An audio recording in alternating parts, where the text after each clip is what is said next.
I'm so excited to take you on a journey throughout the self-image.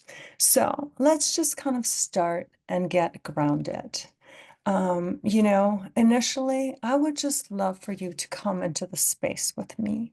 So let us take a moment and just ground. I would love for you to join me to put your hand to your heart and just take a deep breath in and a deep breath out. We're going to start by just feeling our beautiful beating hearts, feeling ourselves as we sit into those chairs, and then also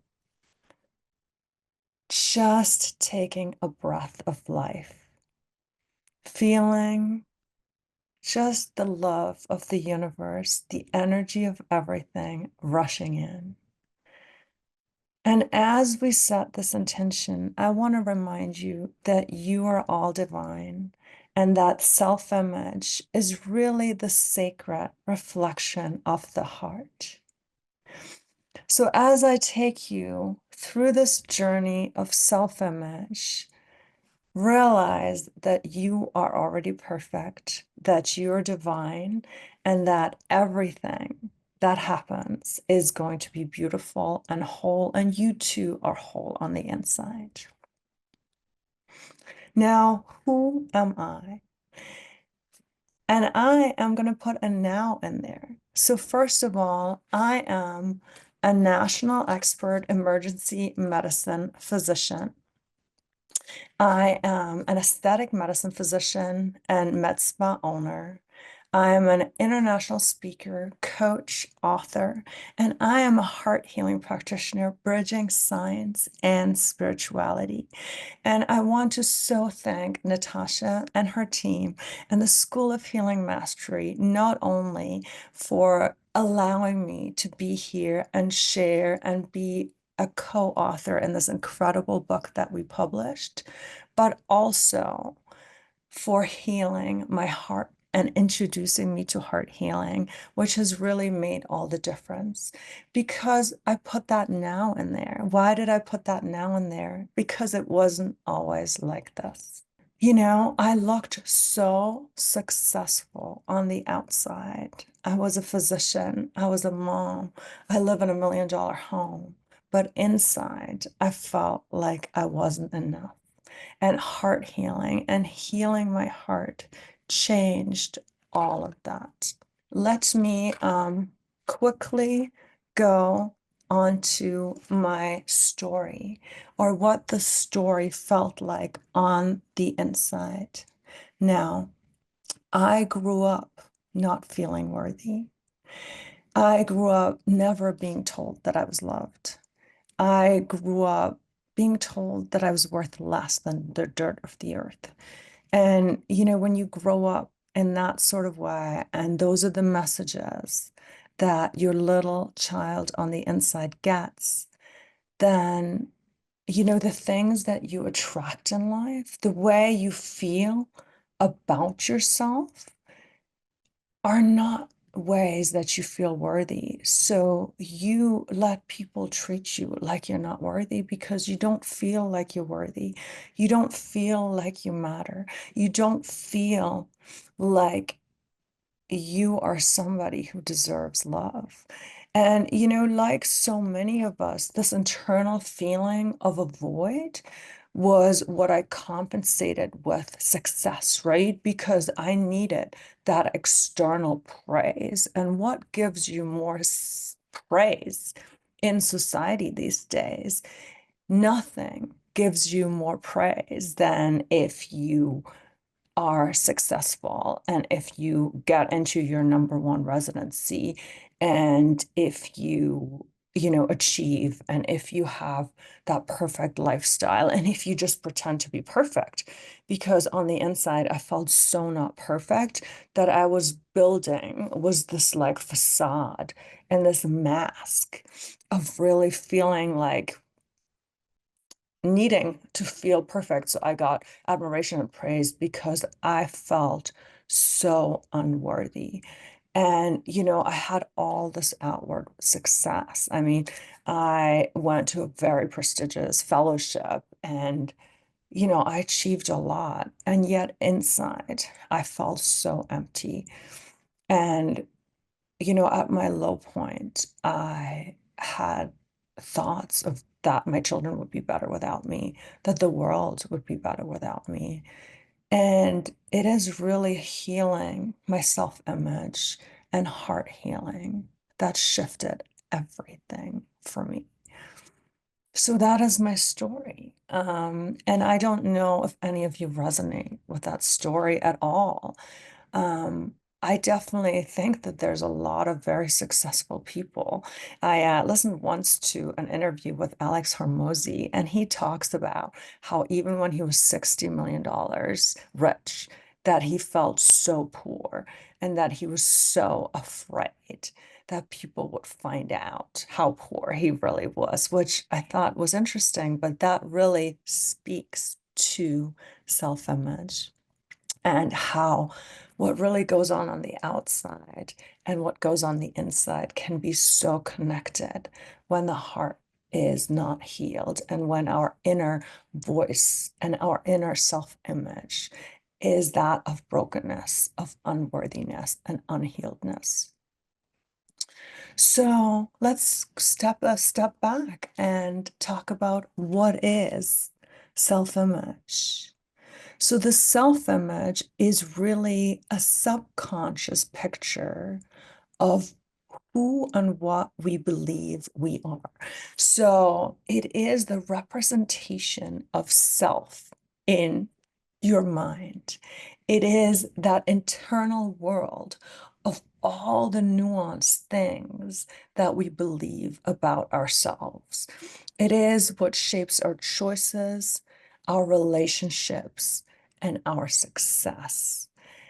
And as a heart healing practitioner and as somebody who has so benefited from heart healing, I want to just kind of say also that the heart is such a mirror and such a magnet. When I think about heart healing, I almost think about it as this alternate, beautiful universe inside our mind. It's this dimension that exists in all of us, where this mental representation of all that you are and all that you can do gets made. So it's the mountains, it's the valleys. And, for some of us, it is beautiful meadows and sunshine. But when your heart is not healed and your self-image is not healed, then what happens is that you get these scary craters, these barren lands, these caves where secrets hide, right? So it's just this world of everything that you believe to be true about yourself. Now, I put this picture up there because it's a tapestry. And a tapestry is exactly what I think that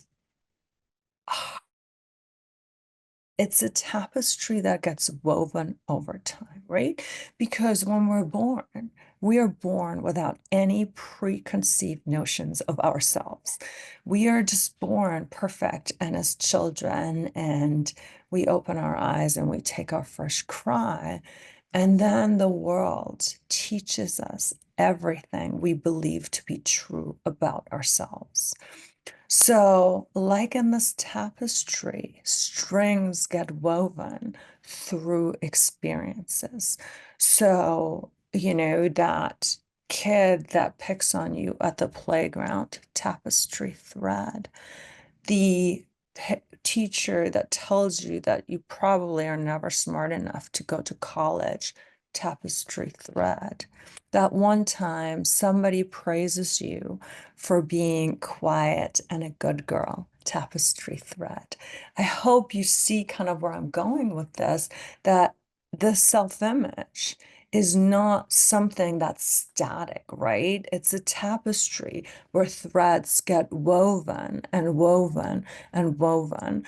until you have this whole picture of yourself. And I think what's interesting to me is also that though the threads can get pulled and the threads can be replaced, right? It's a never changing, I'm sorry, an ever-changing tapestry. It's a tapestry of yourself that is dynamic. So, like childhood and traumatic experiences have put tapestry thread there, you can always untangle and reweave.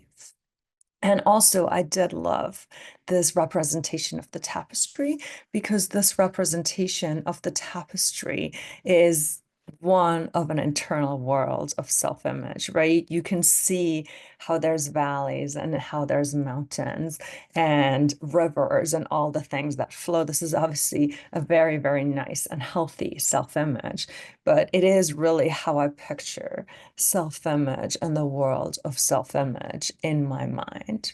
And when we think about the heart connection, the heart is like a magnet, right?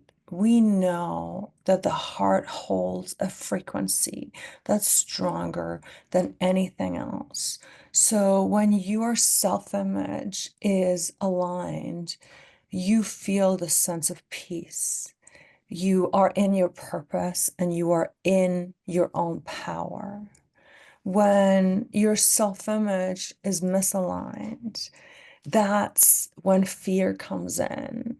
And this fear of being found out, this imposter syndrome, that's when we self-sabotage because depending on how your sort of self-image goes. Some of us don't feel like we're worthy of success or we're worthy of money or we can't hold on to money. We can't hold on to success. There's always this part of ourselves that we self-sabotage. And there's always like this feeling of emptiness, or a lot of times this feeling of emptiness, which is so contrasted that when we are healed, we are in peace, we are in our purpose, we can hold our power. And so, because the heart is the key to everything, our self-image is imprinted in our hearts. And when our self-image doesn't align with our heart, we are fracturing into like non-worthiness, into emptiness.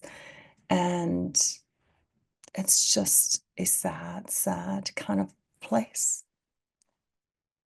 So let's talk about some of the manifestations of an unhealthy self-image. One of the ways it really showed up in my own life and that I see in a lot of lives are toxic or abusive relationships. And so many times, right, we see very smart, successful people being in toxic and abusive relationships. And one of the questions that get asked so much is like, why would she allow that to happen to herself? Why would she tolerate it? And I think this idea of not feeling like you're worthy of more is such a key to why this happens, right? Because our self-image is that A, we're comfortable with that, but B, that this is what we deserve. Like we can't even sometimes receive true love because we don't feel worthy of it. It feels uncomfortable. It feels yucky. It feels suffocating. It feels all these things because everything that we've ever been taught about our self-image is that we're less than, we're not worthy, we are broken, we are all these things. Other manifestations of an unhealthy self-image are overachievement and burnout, right? Because we think that we are not worthy just for being. We're not worthy to rest. We're not worthy to enjoy, that our worth and our self-image is just measured by all the things we do, right? You know those people, those overdoers that they're not worthy to be. They're just overachieving all the time. And sometimes it's because they just don't feel worthy to rest. It's because they don't feel worthy to, like I said, just be as a human, to have worth. They don't feel that they have worth just for being. So this leads to burnout, right? Because you're always doing more and more. You're always achieving more and more and more because you think you need to achieve to be worthy. And also, like, it's this idea that if you just achieve the next thing, you're going to finally be worthy, right? If I can just get that, I'm going to feel a certain way. If I can just get that, I'm going to feel a certain way. But nothing that you achieve, nothing that you gain in the end gets you that feelings. And I think we see that in the celebrity world a lot. Another way a unhealthy self-image manifests is this idea of people pleasing, right? Where we just say yes and we just want them to like us, and we put ourselves last because we don't feel like we're worthy. And the same thing about perfectionism, where again, we are pretending to be perfect. We need to be perfect because nobody can see the real, not perfect us because we don't feel that the real, not perfect us is somebody that the other person is going to accept, that they're going to love. And we really need them to like and accept us, right? So perfectionism is definitely a manifestation of an unhealthy self-image. The same thing while this happens on the outside, inner shame is such a big part of an unhealthy self-image, self-criticism, where because again, we don't feel like we're good enough. There's always this criticism, oh, you were too loud, or you were too this, or, again, some people don't feel like they're worthy at all. And so that inner voice is not a loving, kind, and compassionate voice. It's a very unhealthy, critical voice. It's sort of the voice of, the meanest auntie combined with the boyfriend that bullied you or the boyfriend that dumped you and the kid in school that bullied you, right? Like if they all got together and they were constantly talking in your voice, that's your inner critic. And then what I brought up too is this feeling unworthy or empty on the inside despite success. So achieving all the things, and I think a lot of you are really high achievers. And yet, even though everything looks perfect on the outside, on the inside, it doesn't feel that way. One of the other things, because I do aesthetics, sometimes this perfectionism is also, and this feeling unworthy is also in trying to achieve a perfect external kind of appearance, right? Where people over rely on cosmetic procedures, not because they want to have a confidence boost, but because they want to be perfect. And the same thing about being so dependent on social media, needing that external validation of likes and shares, and that's a way to also sort of boost your self-image and be people pleasing and wanting that approval because you don't feel whole on the inside. So you need 80 people to like your picture to make you feel pretty or worthy or beautiful. And then, of course, social media, a lot of us or present this perfect image that's not really us. So some of this is a manifestation of an unhealthy self-image. The internal struggles, some of these I've already mentioned, but again, it's this negative self-talk. It's the fear of failure. It's also that fear of like being found out. It's the imposter syndrome and really feel a fear of failure. I mean, none of us love to fail, but it's the idea that if we fail, like the world is going to end, nobody's going to love us, that whole perfect facade is going to crumble versus saying failure is part of life and compassionately moving on. I said it in the previous slide, difficulty receiving love or abundance. I always think that our relationships are a reflection of our internal world, right? Because they're the mirror of not only what we attract, but what we put out in the world and where we set the boundaries. I know that one of the biggest manifestations of my really, really broken, unhealthy self-image was the fact that I was in a series of really bad relationships. Because again, they mirrored back to me how I felt, and also I did not think I was worthy of setting boundaries. Now, of course, I didn't sit there at the time thinking I didn't think I was worthy of not setting boundaries, but that's what happened. And then also like shame and secrecy around truth. And again, this self-image is so linked to what has happened to us through our lifetimes, the experiences we've had. So again, the shame and secrecy around abuse, around maybe our upbringing, around our failures. It's the what if I get found out, and people won't love me and people won't approve of me. So when we talk about manifestations of a healed self-image, and now da da da da, we're going into the shift. It's this idea that we're confident without comparison, right?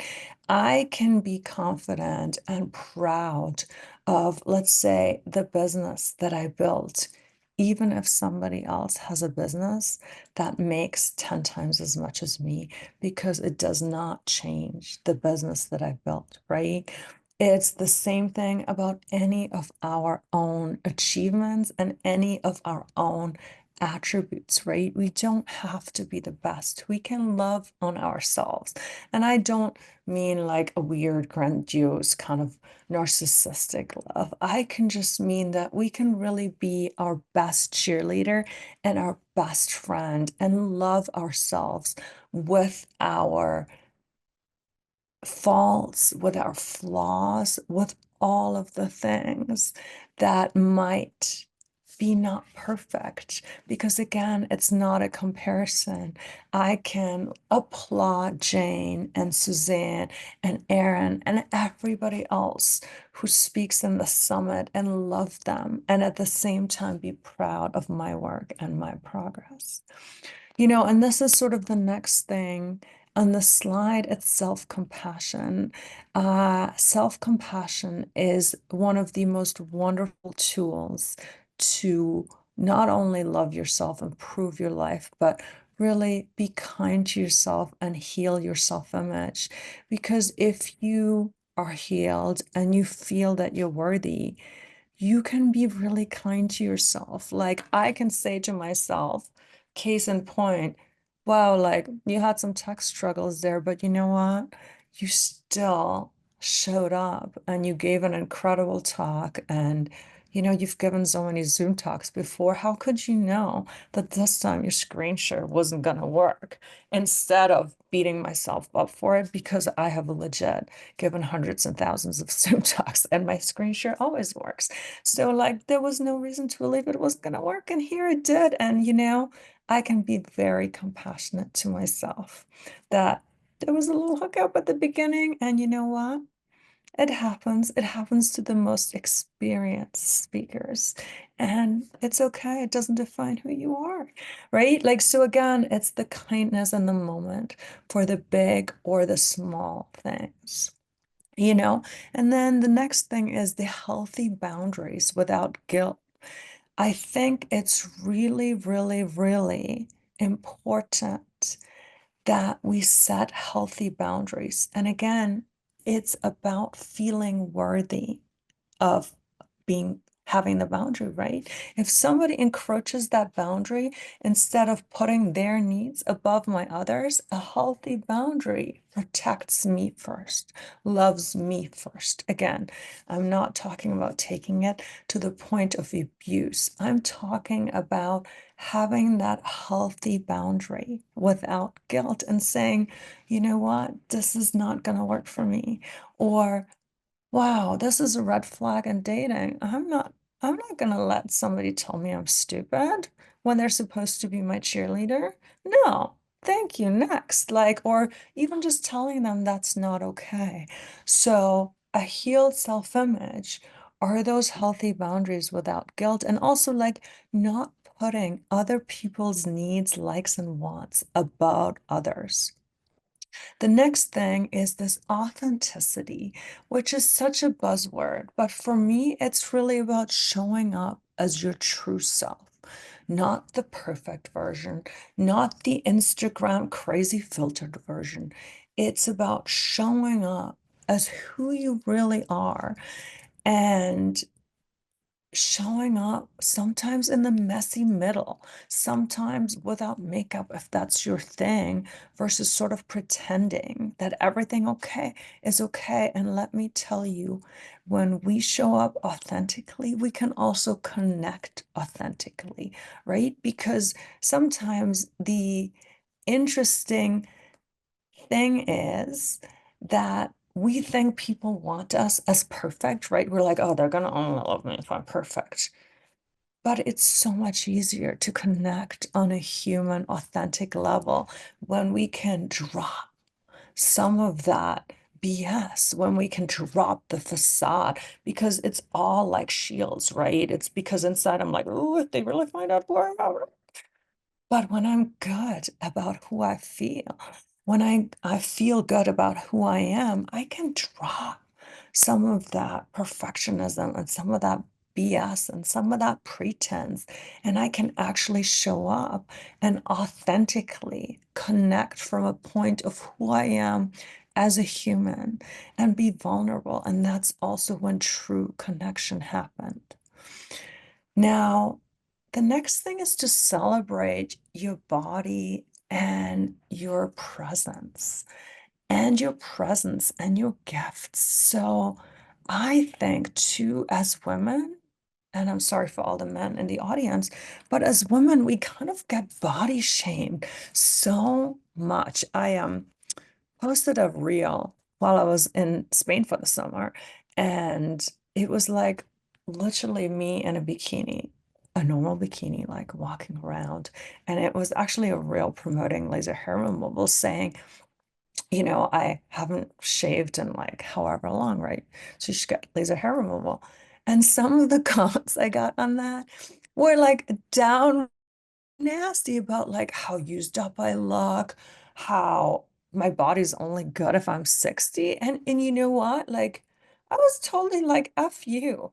I'm a mom of three, like I do Pilates. I'm kind of proud of how I look. I mean, I didn't do it to get likes. It was literally a promotional video, but it also showed me how much I was like, listen, you trolls, like, get out of here. This is crazy to be at a point at 45 where I have a relationship with my body, even though my body's not perfect, right? Like to be like, listen, I'm a mom, I'm 45, I've had three kids, I've breastfed three kids. Like, okay, but you know what? For the first time in my life, I feel so good and my body's so like, you all just, you trolls, like, go away, you know? And the other thing too is like this closure and this peace with the past, right? Because we can't change the past. The one thing in this universe, as far as I understand it, is that in this lifetime, time moves forward. So you can't go back and change the past. You can't undo your decisions. It is really about going through the healing, going through the grief, going through the processing, and then getting to a point where you can have compassion with the version of you that made the decisions at the time and support her, love her, and be at peace with what happened. And that also, all of this leads to an empowered identity where you are in your own power. You're your own cheerleader, you're your own advocate. And let me tell you, it feels so incredible when you can reach that point. And when I say reach that point, it's not like a destination you reach and you're always there, right? There's always work to be done. Let me be clear, because this tapestry and, life rolls on. And, so let me be clear that I think healing is ongoing, that I think self-image is ongoing. We all have good or we have bad days. But if the overall trend is to heal and to feel amazing and to feel empowered and to feel at home in yourself, then you have a healed self-image. The other thing, lots of us are healers. And so, it's also about a business owner. It's all about also trusting your own intuition, gifts, and vision. If I'm very clear about who I am and what I can do and what my gifts are, I will trust them. I will not seek elsewhere. And of course, I love mentors, but you have all heard those people, or maybe been in a stage in your business where you did what you think you should do, even though there was this little red flag. Maybe this doesn't feel right, but you're like, oh, this person wrote this playbook for this. I need to follow this playbook because that's what I should do. Because if I really want to do this, and who am I to overrule us? And what if it goes wrong? And what if people don't want our gifts and all of this stuff? But in business, in life, it's about trusting your intuition, your gifts, and your vision, because I firmly believe that we all have magnificent gifts. I firmly believe that we all have incredible intuition and a connection to the divine. So when you are healed, you can then trust your intuition and your connection to whatever divine source you feel like you get your information from, or however that works in your own self-image, and trust it over what society says. And then the next thing is about gracious receiving, right? It's not only about receiving abundance, but it's something as small as receiving compliments, right? Like when somebody compliments you, instead of being like, oh, well, this old thing that I just pulled out of my closet, to be like, thank you. It makes me feel really good. This dress, love it, right? And it goes beyond that. Not even just blocking little things like compliments, because I think when we do that and when we minimize our own achievements, it's again, we're not allowing ourselves to shine. We're not allowing ourselves to be seen. We're not allowing ourselves to be recognized. So I think gracious receiving is such a manifestation of a healed self-image. Now, I put this picture there, and other than that, I really like this picture. The reason I put it there is because it's a recent branding shoot that I did. And it's not the branding shoot that a doctor that's a heart healer and a coach should do. But you know what? This is my brand. It's so on point. It's so all that I'm becoming, or all that I have become. It's vulnerable yet strong. And, there's a sexiness to it. And that's why I put that picture in, because like what we make our brands represent, sometimes it's bold, but it feels right. And I don't care what people think. If you don't love it, you don't have to be with me. But for me, this is the next expression of my freedom, of my power, of my sensuality. That I think that's also part of this, is that especially as a female and a physician, right? We're so taught to be all business and all of the things. And of course, there's appropriateness to everything. But it's this idea to be like, no, like I am a woman and I am in my fullest expression. And that doesn't mean always hiding up, buttoned up behind a white coat. So that is why I chose this picture for this slide. So let's go briefly into the heart healing pathway. Now, for anything, generally is step one is to recognize where you kind of inherited some limiting belief or you were conditioned. And, notice where are these fractured pieces of your self-image, right? And it might be that everything is totally valleys and sunshine and beauty and birds. And there's this little cave, right, that's hidden away where we still hold some shame or some not enoughness. So notice where that is with compassion, right? It's not a shame. It's not anything that needs to be hidden away. It's just a notice with compassion. And that's number two, it's compassion, compassion, compassion, compassion. You can never have enough self-compassion. If in doubt, always meet yourself with gentleness and embrace that inner child, that beautiful little boy or girl, that beautiful little thing that got hurt, that had to face that little thread of the tapestry being laid where he or she did not feel worthy, did not feel enough, where the world kind of knocked them down and hurt them.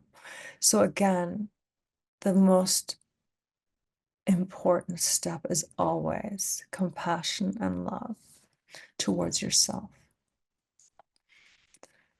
When we go towards step three, this is where heart healing is so powerful because step three is really the healing. And, this is not a heart healing session. So I'm not going to go through a heart healing taster or anything like that. But this step of where you heal and reclaim is where heart healing is so powerful because during heart healing, we meet the inner child, we give her a voice, we kind of erase some of the badness, we sever the cords, we heal the heart. And that is where the reclamation happens, right? Where you get to step and choose into new identity that is aligned to who you are, where you can claim, I am worthy, I'm whole. But this big part of how to get there is really heart healing. It is the path to get through the steps, right? It's the tool. It's the most powerful and magnificent tool for healing your self-image that I have ever encountered. So when these steps seem like magic going from 1, 2, 3 to 4, 1, 2, 3 to 4, it's because the big thing that helps with the process is the heart healing that helps us move from the unhealthy to the healthy self-image. And then, your step 4 is really sort of embodying and living that new identity, is to anchor your new identity with daily actions and affirmations.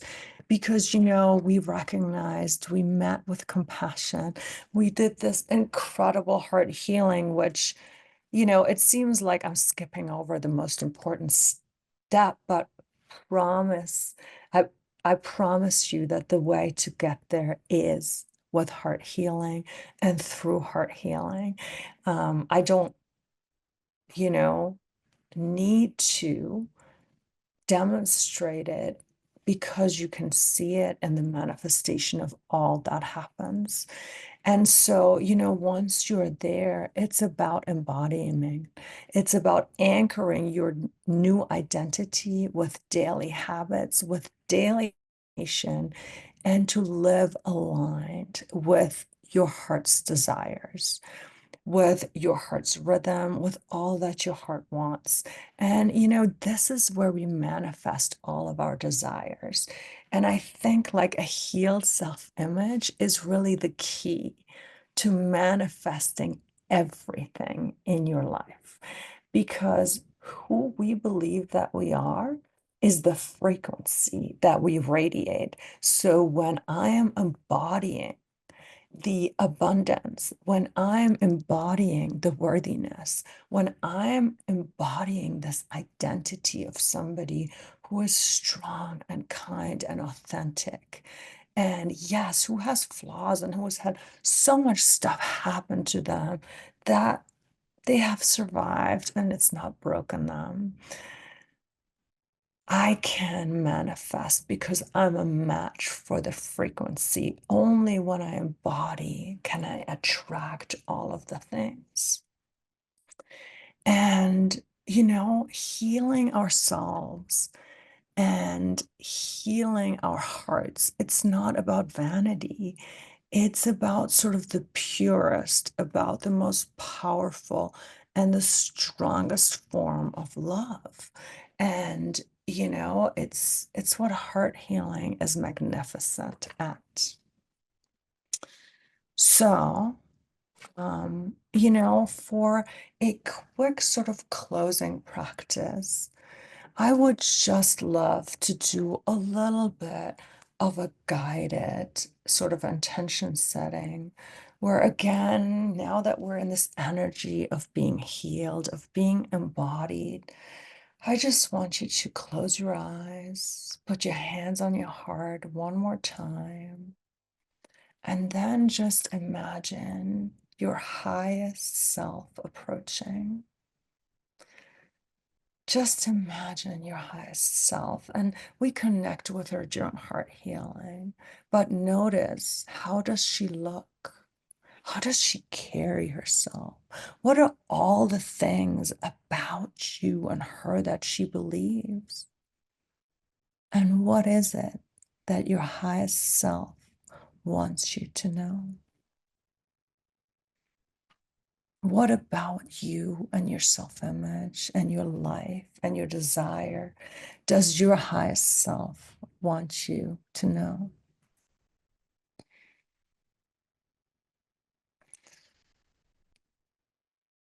And as I said, your healed heart is the key to attracting and manifesting everything you want in this world. So, what is it that you desire to become? What is it that you're desiring to manifest? Now, from this place of healedness, from this healed heart, who are you and who is that match for that attraction? And that is also where my offer kind of comes in, my invitation to join me on my new program, Manifestation Queen, right? And manifestation is really contingent on healing your self-image, because it's your healed self-image is your highest self. It's from that highest frequency that we manifest everything that you want. So, I would love to invite you to join me in my transformational 8-week programs to align your mind, heart, and body so you can attract your dreams effortlessly. As I said, self-image, in my opinion, is the key to living the life that you want. So if there is a takeaway to the things that I've shared over the last 45 or 50 minutes or so, it is that it is so, so, so worth to heal your self-image. That if you have a healed self-image, not only does your life feel beautiful and peaceful and powerful on the inside, But healing your self-image is also the key to attracting and manifesting everything you want in your life. So that is really the great takeaway from this talk and from this chapter. And I thank you so much for being here, for listening, for being present, and for being engaged. So let me know what it is that you desire to become, that you desire to manifest. And we can definitely help you get there and to go on that journey together. So, as a closing affirmation, I want to invite you to join me again, putting our hands to our hearts and as a collective, inviting this vibration that says, please say it with me. I am worthy, I am whole, and I am loved. And just because this vibration feels so powerful and it feels so good, let's all do it together one more time. I am worthy. I am whole. I am loved. And my blessing and my wish to you is may you always see yourself as your heart sees you, radiant, powerful, and enough. And that is all that I have for you today. I wish you the best. And again, you have my blessing. I would love to connect with anybody who's here. And I am so excited. Again, thank you from the bottom of my heart to Natasha Libre and the School of Healing Mastery, not only for allowing me to be part of this incredible book project, not only for allowing me to be part of this incredible summit, but most importantly for healing my own heart, because that is the greatest gift that you could have ever given me, because it has changed my entire life.